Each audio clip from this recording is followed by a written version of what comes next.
3월 16일 월요일. 성공한 의사보다 필요한 의사. 백발이 성성한 나이에도 소년 같은 눈빛을 간직한 전 국립공주병원장의 이야기입니다. 그는 지난 35년간 공공의료의 최전선에서 묵묵히 환자들을 돌보며 성공보다 필요한 자리를 지키는 길을 걸어왔습니다. 최근 바른 의인상을 수상하며 받은 상금을 한 푼도 머뭇거림 없이 다시 세상으로 흘려보냈습니다. 그의 삶을 지탱한 힘은 어린 시절 부친의 모습에서 비롯됐습니다. 당시 상인들 사이에서는 쌀에 다른 것을 섞거나 양을 줄여 파는 일이 흔했지만 아버지는 남을 속이면 돈은 벌지 몰라도 내 양심이 안다며 정직을 선택했습니다. 이전 원장은 세상의 성공 방식이 아닌 정직을 유산으로 물려받았기에 남들이 기피하던 정신과와 공공의료의 길을 묵묵히 걸을 수 있었다고 회고했습니다. 서울대 의대를 졸업하고 정신과 전문의가 된 그는 35년간 환자들과 함께했습니다. 단순히 약물로 증상을 잡는 것에 그치지 않고 환자가 살아갈 사회적 환경까지 고민했습니다. 은퇴 후에도 그는 녹색병원에서 주 3일 진료를 이어가고 있습니다. 성공한 의사보다는 필요한 의사로 남고 싶다며 남들이 알아주지 않아도 하나님과 내 양심은 알기에 앞으로도 묵묵히 아픈 이들의 곁을 지키겠다고 말했습니다. 오늘의 말씀. 인자가 온 것은 섬김을 받으려 함이 아니라 도리어 섬기려 하고 자기 목숨을 많은 사람의 대속물로 주려 함이니라. 오늘의 만나. 세상이 인정하는 성공보다 하나님께서 기뻐하시는 필요한 자리를 찾아 묵묵히 섬기는 삶을 살아가십시오.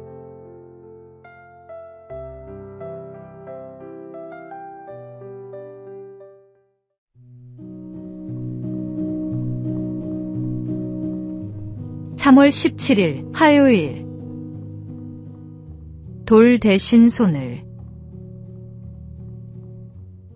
2024년 아시안컵에서 한국 축구대표팀은 모두의 기대 속에 4강에 올랐지만 요르단전 패배로 탈락하고 말았습니다. 경기 내용도 결과도 아쉬웠기에 패배 직후 선수들을 향한 비난은 거셌습니다. 그 와중에 가장 큰 화살을 맞은 이는 젊은 에이스 이강인 선수였습니다. 경기 전날 벌어진 팀 내 갈등 소식까지 알려지며 여론은 순식간에 차가워졌습니다. 그러나 주장 손흥민 선수의 태도는 달랐습니다. 그는 공개적으로 이렇게 말했습니다. 모든 책임은 주장인 제게 있습니다. 강인이도 누구도 혼자 책임질 일은 아닙니다. 우리는 한 팀입니다. 그 한마디는 분노로 들끓던 분위기를 잠시 멈추게 했습니다. 이후 이강인 선수는 진심 어린 사과와 함께 더 성숙한 모습으로 돌아왔고 대표팀 역시 그를 다시 품었습니다. 실수는 사라지지 않았지만 격려는 한 사람을 무너지게 하지 않고 다시 서게 만들었습니다. 누구나 실수할 수 있습니다. 그러나 실수보다 더 중요한 것은 그 다음의 태도입니다. 비난은 사람을 고립시키지만 이해와 격려는 사람을 회복시킵니다. 우리는 누군가의 실수 앞에서 돌을 드는 사람이 될 것인지 손을 내미는 사람이 될 것인지 생각해 봅시다. 오늘의 말씀. 너희가 사람의 잘못을 용서하면 너희 하늘 아버지께서도 너희 잘못을 용서하시려니와. 오늘의 만나. 사람을 무너뜨리는 말보다 다시 일어서게 하는 말이 주님의 마음에 더 가깝습니다.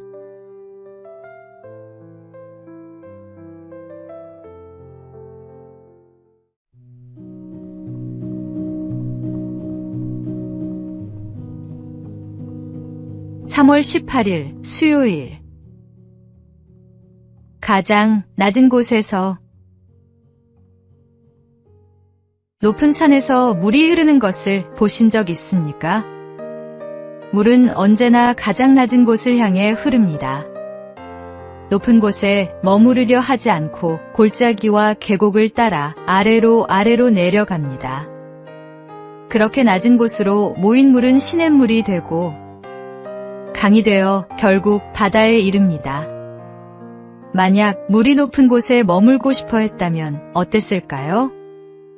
금방 증발해버리거나 고여서 썩어버렸을 것입니다. 하지만 물은 낮은 곳을 향해 흐르기 때문에 생명을 살리고 곡식을 자라게 하며 갈증을 해소합니다. 하나님의 은혜도 이와 같습니다.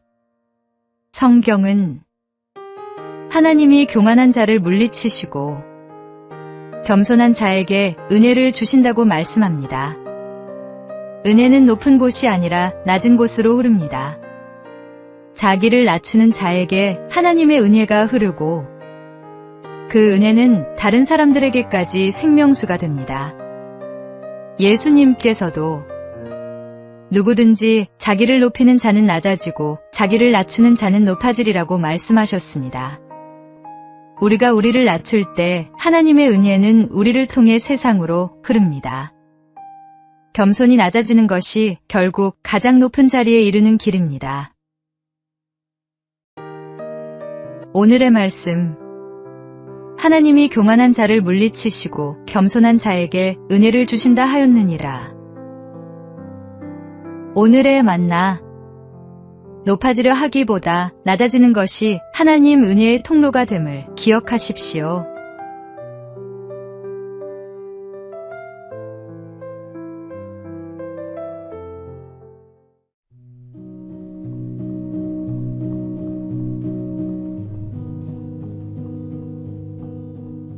(3월 19일) 목요일. 빈 들판의 나무. 빈 들판 한가운데 홀로 서 있는 나무가 있었습니다. 사람들이 물었습니다. 숲속에 있는 나무들은 서로 의지하며 자라는데 홀로 서 있는 당신은 외롭지 않습니까? 나무가 대답했습니다. 외로울 때도 있습니다. 하지만 저에게는 숲속 나무들이 갖지 못한 것이 있습니다. 사람들이 궁금해하며 물었습니다. 그게 무엇입니까? 나무가 말했습니다. 뿌리입니다. 숲속 나무들은 서로 의지하며 자라기 때문에 뿌리를 깊게 내리지 않습니다. 하지만 저는 홀로 서 있기 때문에 땅 깊숙이 뿌리를 내려야만 했습니다. 폭풍이 올 때 숲속 나무들은 함께 쓰러지지만 저는 깊은 뿌리로 버텨냅니다.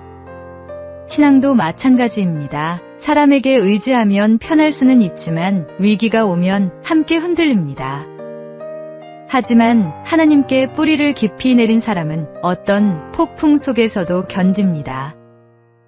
예레미야는 그는 물가에 심은 나무가 그 뿌리를 강변에 뻗치고 더위가 올지라도 두려워하지 아니하며 그 잎이 청청하며 가뭄에도 걱정이 없고 결실이 그치지 아니한다고 말씀했습니다. 깊은 뿌리가 풍성한 열매를 맺게 합니다. 오늘의 말씀.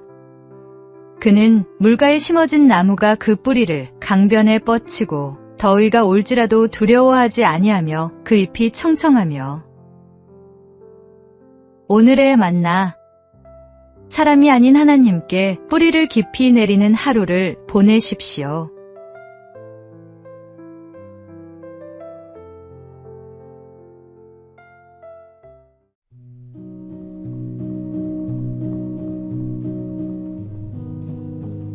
(3월 20일) 금요일. 삶으로 가르치는 것. 한 아버지가 아들과 함께 산책을 나갔습니다.